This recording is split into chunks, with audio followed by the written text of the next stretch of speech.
I don't know what you think, but in my opinion, Justin Kent just seems to be getting better and better.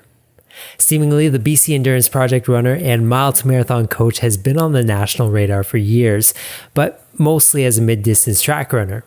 Year to year, though, Justin's been getting faster, really finding his stride in increasingly longer events, and running a lot more road races.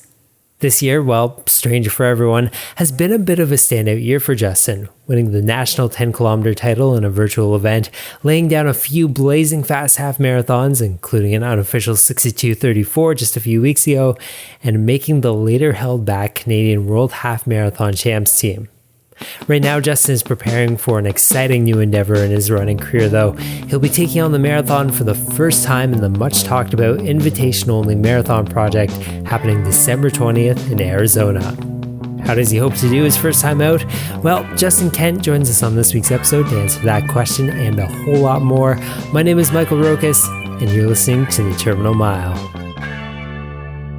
All right, so the past month and a half for you has been pretty wild. You've set 2 personal bests in the half marathon event. I guess unofficial, but you also made a national team, and then we're not on that national team. Man, it's been pretty crazy, and we'll get to all that. But let's start first with the 62:34 that you ran this past weekend, a brand new personal best for you in the half marathon. How did that come out about, and how did the race go for you? I'm super psyched with the 32:34, I guess, unofficially, but it went really well, all things considered. But it was just a bizarre kind of chain of events that kind of forced us to, still trying to capitalize on this fitness. And then, last minute hearing about Poland being postponed or being canceled or withdrawn from heading to World Champs kind of made me think of like what I wanted to do. I was chatting with a couple of the guys to see if they were still on the team, if they were still wanting to roll a half marathon on the weekend. And and so it just kind of felt a little hollow, just going and running another solo time trial, going from like the World Champs to just another, solo hour race on the road. And so I kind of adjusted my pursuits and made it a bit of a fundraiser for a local charity in Vancouver, and it just made it a bit more meaningful and gave it a bit more purpose than just me hammering out on the roads. And I think that helped a lot on the day. It just was really nice to see a lot of the Vancouver running community coming out and kind of cheering me on, and I think that really helped just propel me than just going and hammering a 62 minutes. It went really well. I had my coach on the bike. So it, kind of felt like I was in a bit of a pack. I wasn't just running solo out there, and that, and then I just wanted to get out hard. I knew the race, at Worlds typically goes out super fast, through, the first, 5K, 10K. And so I just tried to get out as if I was racing at Worlds and just kind of carried that. It went really well. I felt fantastic. So hopefully I'll be able to do that on a real course, and get a real time in the future, but I'll take it for now for sure. Yeah, what was up with that course? People might have seen it on the Strava segment, which people can look you up, Justin Kent. But it registered as just under 21, but it was on a measured course, if I'm not mistaken. What is that course normally used for? I don't think I recognize that one. I don't think it's actually ever been used. Well, there might be a race in Vancouver, the Cunningham Half, I think, uses it, but a guy from VFAC had measured out a course on the seawall and got it certified through Athletics Canada, using the seawall entirely. And so we were going to use that, and then we kind of adjusted it a little bit, where we started a bit further back and then finished a little bit further up on English Bay. My coach had measured it out on his bike a couple days before, so we didn't want to go and run a Strava half, I guess. We wanted to kind of make sure it was legit, and or as legit as it could be. It's just a dead flat, like just beautiful scenic route. Hopefully it'll spawn a few more time trials there, because we've been typically going out to Fort Langley lately, just quiet kind of country road sort of, and just doing our time trials there. But I needed to kind of switch it up, and it just kind of all worked out. You can't get too bored running around a beautiful seawall in Vancouver. So I mean, this was all spawned by about a month ago. You ran. It wasn't your debut, if I understand, but it was still an early shot at the event. You ran a 64:20 half marathon to qualify for the World Half Marathon Championships. That based on what I read, it seemed like a very honest effort, like where you were at that time. But I mean, obviously taking a couple minutes off since then. Talk to me a little bit about that effort. What was the plan going in, and did you feel like that was pretty close to your ceiling at the time? Yeah, I think it was. Yeah, I think it was accurate of what the course itself was. I found quite a lot more challenging than it looks, I guess, on paper. I guess for us to qualify, or for me to qualify for the World Half Team, I had to run a sanctioned race and get an actual time to then put myself in the running for the World Half. And so that's kind of tough to do, in a COVID world right now, with every race kind of canceled here and there. So we originally were going to try and kind of make a race ourselves, and so we reached out to this race organizer in Comox, just because they usually have a Comox half kind of this time of year, or that time of year.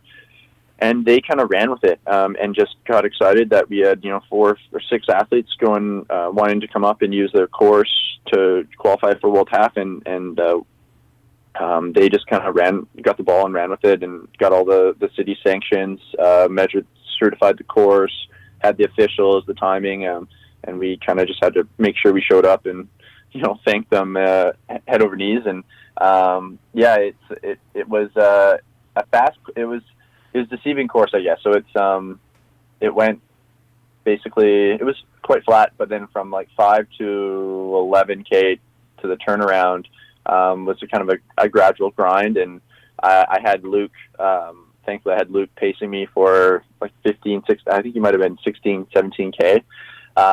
And it was, I think we went through halfway, I went through like 10K in over 31 minutes. So it was like a pretty, and if you double that, that's going to be like a 65 something high half. Mm-hmm. So it was a deceiving, I think, course, because you had to really stay relaxed going up those hills, but then really take advantage of the downhill on the way home. So I think I went like 29:30 on the way home just to run, 64:20. So it's I think it put me in a good spot, because I knew what I was capable of. I think the course was maybe just a little bit deceiving of everyone's fitness, and I think the course record was held by John Brown, who I think later that year that he ran 64 low, went and ran like 209. So he was pretty fit, I think, at the time too. So it was good to kind of see that where I stacked up against him on the day. And but I think workouts had been kind of indicating that I was like fitter than that race showed. It was just I need to get a time, and I didn't want to maybe go too hard and suffer, and not, I just needed to get on base. I didn't need to hit a home run, so to speak. So I mean, flash forward, quite a bit. It was really a decision that was left to the last minute. I think it's a decision that had to be left to the last minute, and that was the decision to not head over to Poland for the World Half Marathon Championships. When did you find out about it? And yeah, I mean, going in, you kind of had to have that mentality that, maybe it'll happen or maybe it won't happen. Yeah, it was, all along you're kind of not wanting to think about a worst case scenario, but you're also, trying to prepare yourself. Like, you could be putting all this training in and potentially not not be going.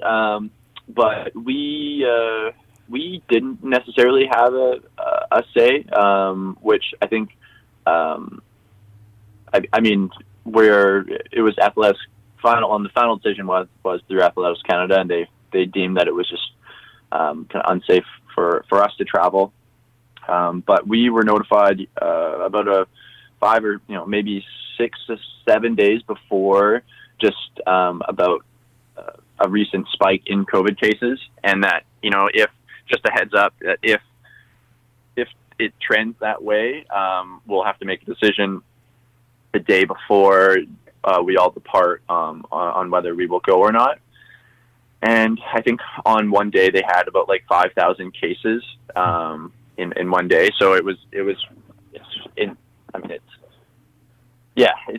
tough, but I think it was probably for the best in hindsight. But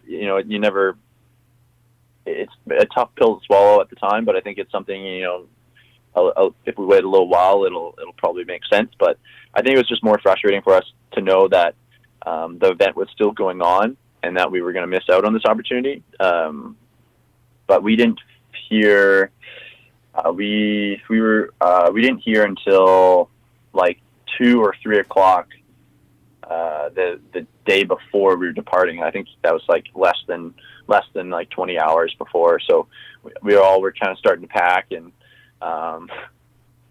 we're getting excited because we hadn't heard anything that day, and so we're all like, oh, I guess we're still going. The event's still going on, so I think it was just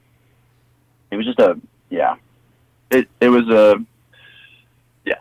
stung, but who knows? It probably was for the best. I mean, we had like three layovers, so just getting there, I mean, puts us in harm's way. But I think a lot of us knew that going into it, that we were gonna have to be pretty cautious traveling. But yeah, I mean, it ended up turning out to be quite the race. Did you end up following it, watching it, either replay or live? Yeah, I watched it the Saturday, the night before I ran the half the next morning, and it looked so nice. It looked beautiful, and it was just like, it gave some fuel for the fire for sure to go and run quick the next morning. But it looked really nice, and the race looked like it would have been a phenomenal opportunity, but that's the way it goes, right? Yeah, for sure. Was Seawall always, plan B then? Did you always kind of have that in the back of your mind? Like, if this gets, if we can't go, then, I'm going to have to try my legs out somewhere. I'm fit. I need to run this thing. Yeah, to be honest, I didn't have it planned. I know, I was a part of the Alan Brooks, the run CRS, the 42.2K relay challenge, the Athletics Canada's relay challenge. So I knew my team had, I had to put in a half at some point. It was just going to be hopefully in Poland. But I never, as soon as I gave myself like an hour to kind of be frustrated, and then I called Rich and I told him that I still wanted to run a half and just see where I'm at. I just really wanted to know where I was. And then I think we just switched, because originally we were going to do it out in Fort Langley, where I ran the half a few months back. And I just wanted a bit of change of scenery and just kind of make it feel like it was a bit more special.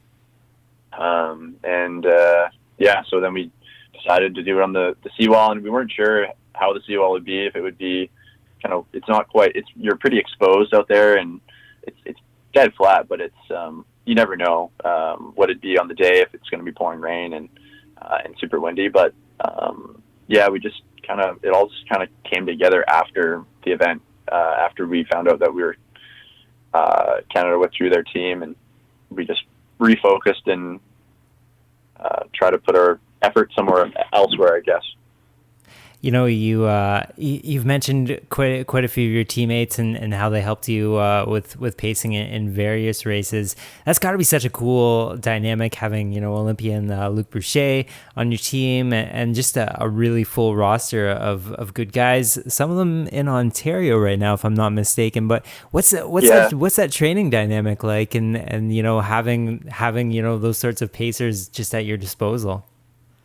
Yeah, it helps immensely. It helps so much. I know it's funny. I've Ben has been, training with Rich for over a year and a half, maybe now. But when the team was in Flagstaff, I was banged up. So and that was last year. So I haven't actually even got a chance to train with Ben. But there is that interesting dynamic where, like, Rich will give Ben and I the same or similar workouts, and so I'll hear about what Ben did, because he's on the East Coast. So I'll hear what Ben did in times that, a couple hours before, and it'll give me a little motivation to, like, okay, well, that's where I should probably be, or a little bit faster, or what have you. So it definitely keeps us honest, just even not even training with each other. But then, having Luke out there paced me for 15K in the half. That really, that kept me honest. And I was the only one on the day that had a pacer. So I think that really, really helps. Just helps ease your mind mentally when all I got to do is stare at the back of Luke's head for like 45, 50 minutes and then let the legs go. But it's also cool. I paced him, and when John isn't with our training group, but Luke kind of trains with him and Kieran occasionally, and so Kieran and I paced John and Luke in the summer when John ran his 13. I think he ran 13:26 in a 5K, and Luke ran like 13:36. So I think we all kind of get it, and we all understand the importance of having each other on the team, and we all try and give each other a hand when we can. And lately Luke's been more focused on the track, but when we do kind of get to work out together, it's a real treat. And we'll probably do like workouts where I'll do, we'll start the workout together, and we'll do the second half like a bit more specific to our own event. But it just makes it go by so much easier, and it's pretty lucky to have guys like that. Going back to 2019, you came in second place at the Canadian 10K Road Championships to a fellow by the name of Dylan Wykes, who maybe people have heard of him before. He's run a little, but not a big deal. Yeah. I suppose a former teammate of yours as well too. But this year he was actually the organizer of that race, and you ended up taking home the dub in that. And I believe that was actually your first national title. It was, yeah. Oh, I know. man. How ridiculous is that? The first title, and it's virtual. Yeah. So it's gonna have like an asterisk beside it. So I'll have to do it at real at some point, but. I know that Dylan texted me when he's also my former teammate, I guess, but also he's my boss, I guess. Because I coach with Malta Marathon. So, he texted me before the virtual 10K champs and said finally I have the opportunity to get him back for last year. So that was kind of cool, but he's always been someone I've looked up to, and it's just kind of been cool following his career, and just I even just love his relationship with my coach and his coach as well, Rich, and it's just something cool to try and emulate. And it was really cool seeing him. It stung a little bit coming second, but I didn't have a very good day that day in Ottawa last year, but I'm glad he had a really good one. This year the virtual 10K was bizarre and also very cool at the same time.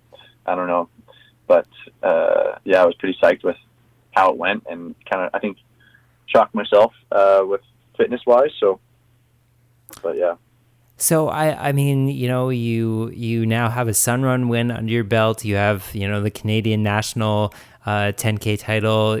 You've absolutely been killing the half marathon this year. It seems like a lot of road events. I know the last time that we talked, it was a few years ago, but there's still, it was mostly track stuff still. So I mean, like where are you at as far as that goes? I think I've always just loved racing on the road, and I think just from my just how I feel and my looking back, I think I ran maybe a couple a 5K here and there on the road, and then a couple 10Ks, and it just every event just I just felt super. I don't know. Some of my stride on the road, it just feels very natural, and I get a lot of return running on the road. And I just love the atmosphere, and I just love road races themselves. It's just, it's just really cool. And I think typically just the longer distances, I think, have kind of just come naturally to me. But yeah, and then this year, just with, I think I probably would have moved to the road sooner I was just kind of wanting to get some of my track times down first, but with this year's track season kind of, being non-existent, we just kind of took that as a sign and said, well, why don't we see what we can do on the roads and chase a half marathon and really see what we can do, and maybe come back to the track, but just explore that option. And so that kind of gave us the opportunity to see if we could bridge a gap, and it seems to be working.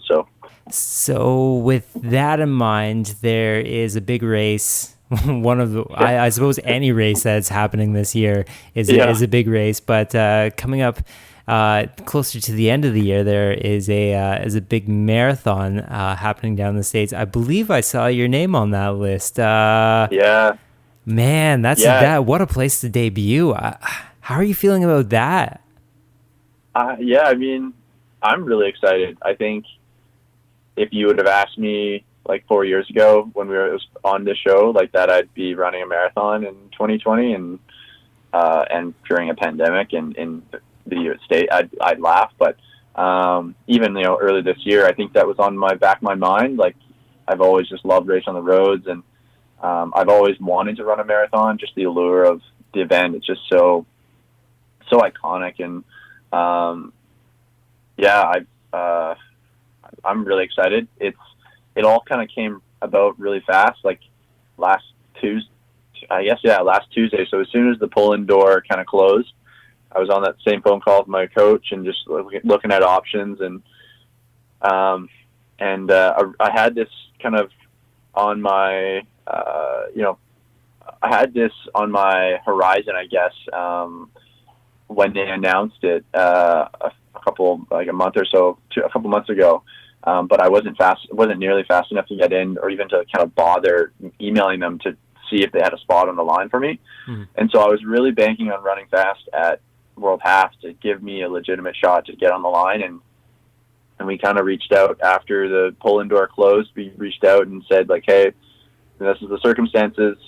I know, I think Rich said, I was he's in sub 63 shape.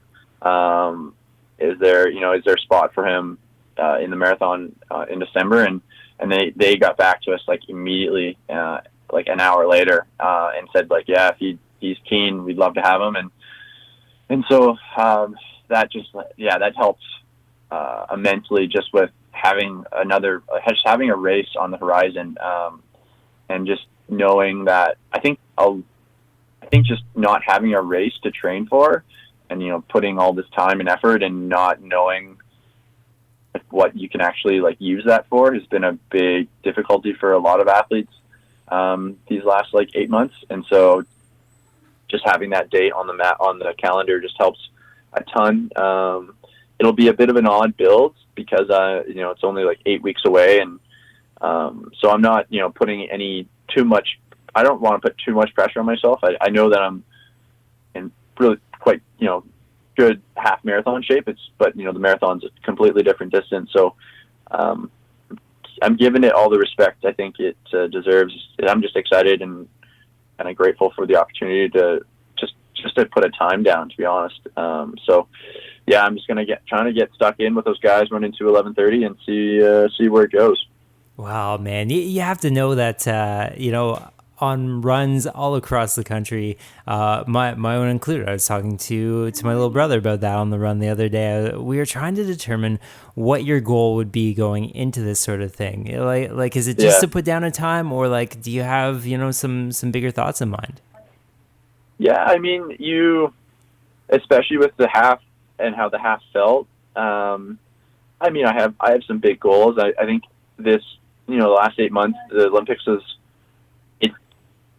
it's always been on my mind, but I think now it's becoming a bit more like, I think it can be an attainable goal. And so, I mean, I don't want to shy away from, running 2:10, but I know also there's a learning curve into the event, and I don't want to, disrespect or give the event any disrespect. So I think I'll shoot for the moon, and if I land on the moon, I'll be psyched. But if not, I'll take it as I go. And I think, I know I'm probably not going to knock it out of the park on my first one, but I got to give it a try. So yeah, I don't know. I don't really necessarily, I mean, the goal obviously would be Olympic standard, but I don't want to put that pressure on myself. I think I just want to go and experience the event, and I think you need a few to kind of get it right. And so, yeah, I think I'm just going to go and try and soak it all in and make the best of the opportunity. Yeah. So that was a roundabout way of saying I'm not too sure. Fair enough. But I'm gonna give it a go nonetheless. The marathon is a really collaborative almost process as far as that goes, and in that way, like you're pretty lucky in that you're on the West Coast and you're really surrounded by some guys who have really knocked it out over the years. You mentioned Dylan as well too. He's back out here, but no doubt the lines of communication are open as well too. Like, who have you talked to about running the marathon and training and that sort of stuff, or is it just you and Rich at this point? Yeah, I've chatted with Dylan. Actually reached out to me. I think him and Rich had chatted a little bit, but Dylan reached out to me and sent me his everything he kind of knew on fueling, and that he's kind of gained over the years on fueling, and what he's found's worked and how much, and then I've got a couple of Rachel's fueling charts that she used ahead of where she ran the previous Canadian record, and then Rich and I have just kind of been going over things, and the fueling I think is the big adjustment for me, for heading into. I just have to have it down for the next. Figure that out for the next 7 weeks, but I've beyond that I haven't really chatted too much with many others. It's just kind of happened so fast, and I don't know, we'll see. I'm pretty excited though. You mentioned, Mile to Marathon a little bit earlier. You are a coach with them. A good plug for them as well too. They're a great organization. What has the coaching taught you about your own running? And I know some guys who have picked up coaching and stuff say that they've found a new dynamic to their own training just watching other people train. Yeah, and I think it's really. I think it's especially this year and how it's gone. It's revived my love of just running, and I think it's something I didn't expect when I started coaching. I didn't expect to be inspired from my athletes. I thought it would kind of be the other way around, and just seeing people I coach that work, graveyard shifts, and then they come out and, are, providing for a family and taking them to school, and then somehow find time to get a run in or come to work out, and still have a smile on their face. It makes you really appreciate, what you're doing. And, it just puts things in perspective, I think. But, I love it.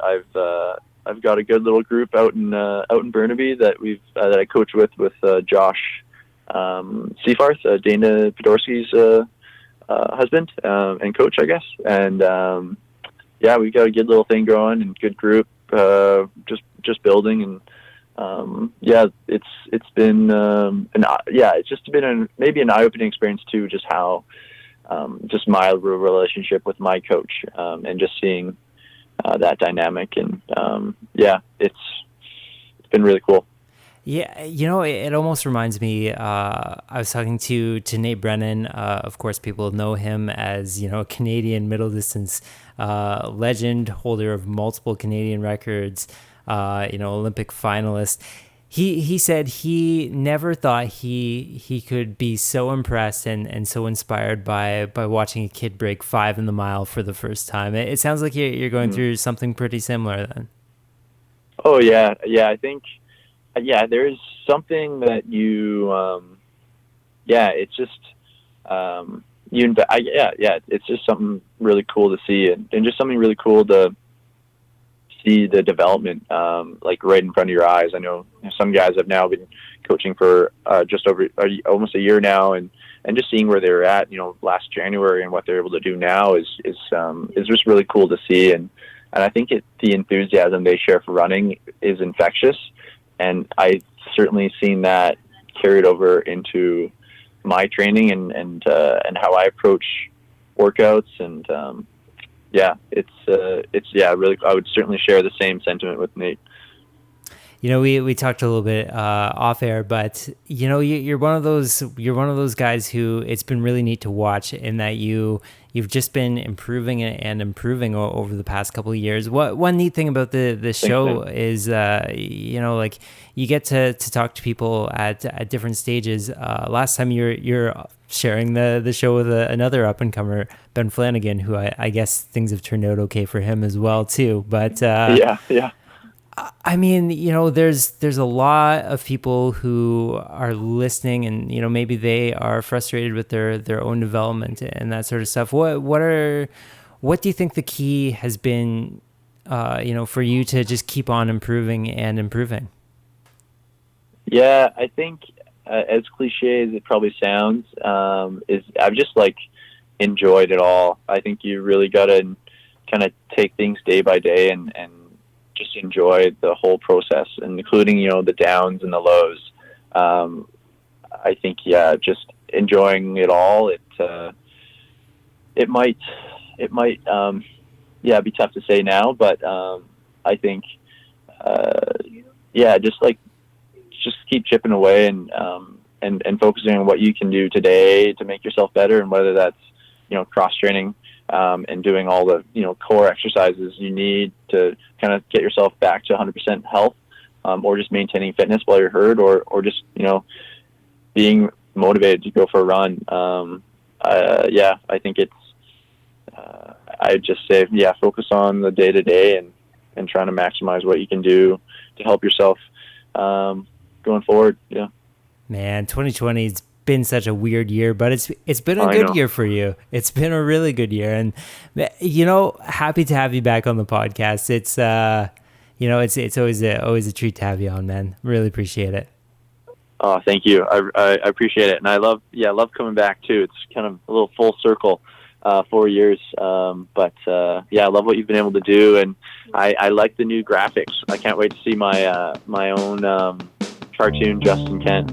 Chandler, Arizona, a bunch of Canadians set to toe the line December 20th. Definitely one to watch. Big thanks to Justin. Great to have him back on the show. Follow, subscribe, rate us wherever you found us, and most of all, share. Thanks for listening. This has been The Terminal Mile. My name is Michael Rokas, and remember, support your local Twilight.